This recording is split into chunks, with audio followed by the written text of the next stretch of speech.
বোলপুর শান্তিনিকেতনের এটি হচ্ছে সুরুল রাজবাড়ি। আর এই রাজবাড়িটাতেই অনেক বইয়ের শুটিংও হয়েছে, যেমন দেবের বইয়ের শুটিং চলেছে এখানে, পরাণ যায় জ্বলিয়া বইয়ের। আর এই হচ্ছে সেই দুর্গা দালান।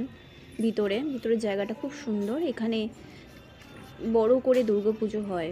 এটা হচ্ছে সেই দুর্গা দালান।